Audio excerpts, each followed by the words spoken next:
মোহর কি আর এর উদ্দেশ্য কি? মোহর কি আর এটা দেয়ার উদ্দেশ্য কি? মোহর হলো বিয়ের উপহার।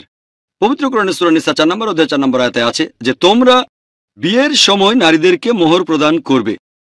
তাহলে একটা বিয়ে আইনসিদ্ধ হতে স্ত্রীকে মোহর দেওয়া খুবই গুরুত্বপূর্ণ একটা ব্যাপার। যখন বিয়ে হচ্ছে ছেলে আর মেয়ের মধ্যে, সেখানে বলা হয় যে আপনি কি এই মহিলাকে স্ত্রী আর আপনি কি এই লোককে স্বামী হিসেবে গ্রহণ করতে রাজি আছেন। সেখানে একটা নির্দিষ্ট অঙ্কের মোহরের কথা উল্লেখ করা হয়।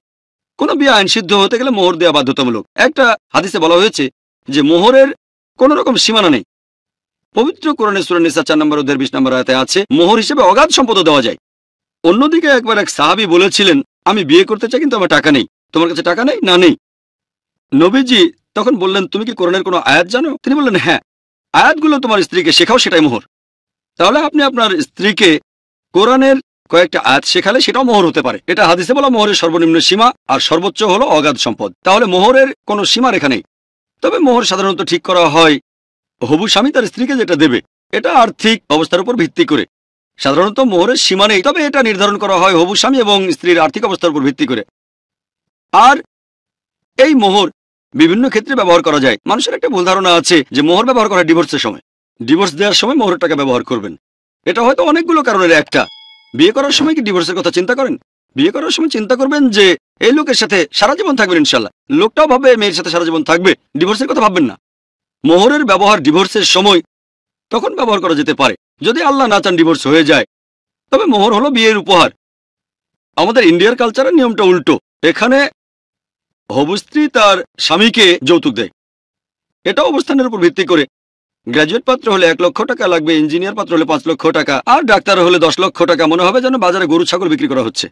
হবু স্ত্রীর কাছে যৌতুক দাবি করা প্রত্যক্ষ বা পরোক্ষভাবে ইসলামে হারাম। কোন রকম ইঙ্গিতও দেওয়া যাবে না যে জানেন আমার ছেলে না মার্সিডিজ বেঞ্জ গাড়ি খুব পছন্দ করে, তার মানে মার্সিডিজ বেঞ্জ লাগবে যৌতুক। আমার ছেলে 3 বেডরুমের অ্যাপার্টমেন্টে থাকতে চায়, তার মানে যৌতুক দেবেন 3 বেডরুমের অ্যাপার্টমেন্ট। ডাইরেক্টলি বা ইনডাইরেক্টলি হবু স্ত্রীর কাছে যৌতুক দাবি করাটা হচ্ছে হারাম। যদি সে মেয়ের বাবা মা স্বেচ্ছায় কোনো উপহার দেন তাহলে কোনো সমস্যা নেই, তবে দাবি করা এটা নিষিদ্ধ। উল্টো এখানে হবু স্বামী তার স্ত্রীকে উপহার দেবে। এখনকার দিনে একটা রীতি চালু হয়েছে, মোহর দেওয়া হবে 786 টাকা। 786 টাকায় তো একটা জুতাও পাবেন না। তারপর বিয়ের অনুষ্ঠানে জাঁকজমক করতে গিয়ে লাখ লাখ টাকা খরচ করে, কিন্তু মোহর দেওয়া হয় 786 টাকা। এটা কোত্থেকে পাচ্ছেন? আগেই বলেছি মোহরের কোনো সীমা নেই। এটা হবু স্বামী স্ত্রীর পক্ষ থেকে আলোচনা করে ঠিক করবে। অনেক সময় দেখা যায় সবকিছু ঠিক করা হয়েছে, সকালে মনে হলো সন্ধ্যায় বিয়ে, মুহূর্তে এখনো ঠিক করা হয়নি। আজ সন্ধ্যায় বিয়ে, মুহূর্তে এখনো ঠিক করা হয়নি। আচ্ছা ঠিক আছে, সমস্যা নেই, মোহর 786 টাকা অথবা 5000 টাকা মোহর, যেন এটার কোনো গুরুত্বই নেই। আসলে মোহর নির্ধারণ করা হয় হবু স্বামী স্ত্রীর আর্থিক অবস্থার উপর ভিত্তি করে, তাদের ধন সম্পদের উপর ভিত্তি করে। হতে পারে সেটা অগাধ সম্পদ, অথবা হতে পারে কোরআনের কয়েকটা আয়াত। এখানে দাবি করা হয় এই পরিমাণ মোহর চাই। হবু স্বামী বলতে পারে আপনি 1 লক্ষ টাকা চেয়েছেন, আমি তো এত দিতে পারবো না। তাহলে হয় মোহর কমাবে, নয়তো দুজনেই তখন নতুন পাত্রপাত্রী খুঁজবে। এখানে আপোষ হতে পারে, দর কষাকষি হতে পারে, কোনো সমস্যা নেই। তবে এই মোহর অনেক কাজে ব্যবহার করা যায়। হয়তো বা সে মেয়েটা গরিব, সে ভাবতে পারে যে আমি মোহর হিসেবে 50,000 টাকা চেয়েছি, টাকাটা আমার বাবা মাকে উপহার দেব। তারা আমাকে বড় করতে গিয়ে অনেক কষ্ট করেছেন, অনেক টাকা খরচ করেছেন, এই টাকাটা তাদের উপহার দেব। উদাহরণ, সে টাকাটা রেখে দিতে পারে ছেলে মেয়েদের জন্য যখন বড় হবে। টাকাটা কোনো ব্যবসায় ইনভেস্ট করতে পারে, সেখান থেকে যা পাবে সেটাও খরচ করতে পারে।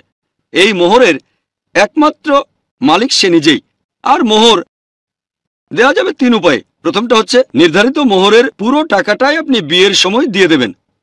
দ্বিতীয় হচ্ছে দেরি করলেন, বললেন টাকাটা পরে দেব, তবে যখন বলেছেন পরে দেবেন তখন দিতেই হবে। যদি স্বামী মারা যায়, প্রথমে মোহরের টাকা তার সম্পদ থেকে বাদ দেওয়া হয়, তারপর বাকি টাকাটা তার অংশীদারদের মধ্যে ভাগ করা হয়। তৃতীয় হলো কিছু অংশ বিয়ের সময় দিলেন আর কিছু অংশ পরে দিলেন। এই 3 উপায়ে মোহর দেওয়া যাবে।